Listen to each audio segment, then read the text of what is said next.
Well, I'm sure by now you guys have seen that Joe Linder has passed away at the age of 30. It hasn't even set in yet, to be honest, guys, that this guy has passed away. I talk to Joe, I would say every day. We at least sent each other one message or one voice message or some random meme on Instagram every day. Our relationship was pretty unique, and we're going to talk about what happened in just a second, but I just want to say this. I never met this guy in person, but the impact Joe had on me was by far probably the craziest impact I've ever had from anyone that I never actually met in person. Because, I'm going to explain why. Joe had a great way of telling you your faults, the things that you're doing wrong in a very nice way. The things that you could improve on, whatever you want to call it. We had a great relationship because of that. Let's go back in time a little bit. YouTube, when it was around, every single video I would do, Joe would send me a message or a voice message on WhatsApp after it was posted, after he watched it, and he would give me his criticism. And it was the most brutal, honest criticism I've ever gotten from anyone that watches my videos. And guess what? I listened to every damn word that guy told me. Whether I liked hearing what he had to say or not, it was the truth. And that's why I appreciate that guy. That's why I got goosebumps. That's why I really respected the guy, because in this world I'm in, this is a game. There's not many honest people. There's not many people you really care to listen to their opinions. There really isn't anybody I listen to be honest. My wife is the only person I listen to. That's it. And Joe was actually one of those people I listened to, because after he gave me that criticism, we would laugh and joke about it. It was never anything serious. It was never anything mean. He was honest, but that's who I was. I was a very honest person when I reported on YouTube, and how I still report. And that's why I like Joe. And you know what I told Joe? I said, Joe, why don't you do this? You could hit a home run out of the park if you talked like this online. You know what his response was? And I swear to God, I have the WhatsApp of him saying it, and even his text, because we talked about this 100 times. I kept telling him to get on YouTube and talk like this. Be honest and real to people like this online. You know what his answer was? I don't want to hurt anyone's feelings. I want to be positive. I don't want to critique people. I don't want people to even dislike me a little bit. He just wanted to spread positivity. And you watching this video right now are probably looking at me like, Nick, you are the most negative person. You are the complete opposite, blah, blah, blah, blah. But you know what? Joe respected that I could do that. Joe respected that I could sit on here and talk as honest as possible to that camera, no matter what people thought of me or what that individual I was talking about thought of me.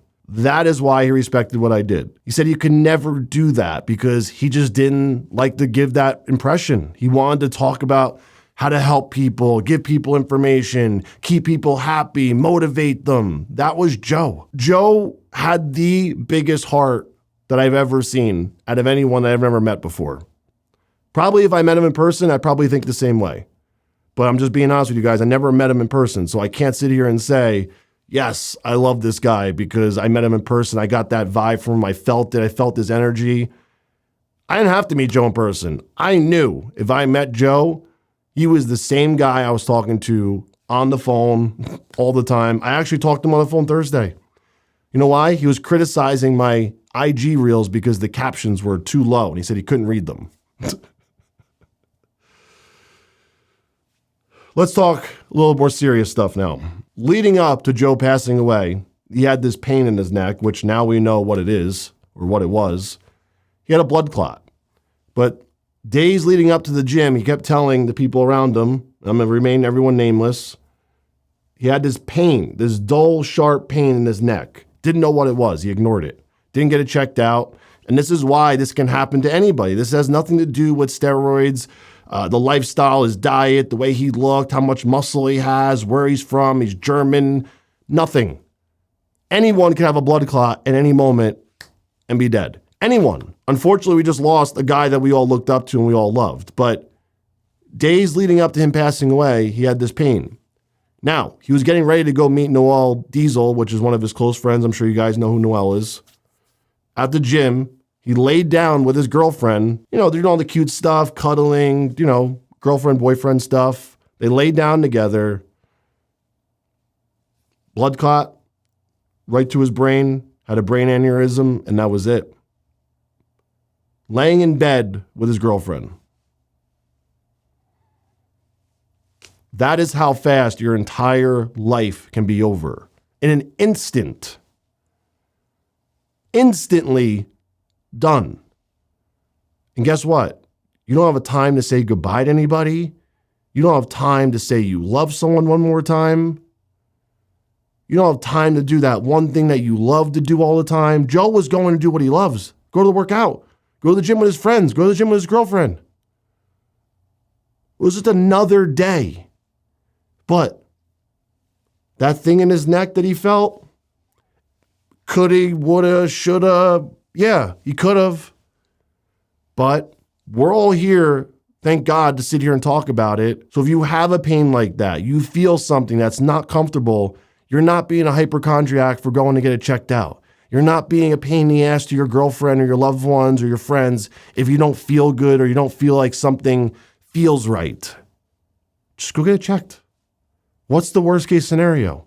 You save your life? And who knows if Joe even got there in time and got it checked, they could have fixed it. We don't know. Like, I'm not a doctor. I'm not going to sit here and pretend like that would have saved his life. We don't know. Maybe it was too late anyway. And then maybe he would have suffered. Who knows? We just don't know. But this has nothing to do with steroids. It has nothing to do with the way he looks, because he's from Germany, because he's an influencer. There's no conspiracy theories. Any one of you right now watching this video with me, this can happen to you. Life is fucking crazy. It's heavy at times. It's super heavy. Remember, we're not in control, but we can prevent. This is why I like to talk very honest like this, because not many people will. Nobody really will. Everyone wants to sugarcoat things and blame things and say it's because of this. Oh, it won't ever happen to me. That's bullshit. I am a hypochondriac because I don't want anything to happen to me. I worry all the time, and that's one of my worst characteristics. I worry a lot. But Joe, man, wow.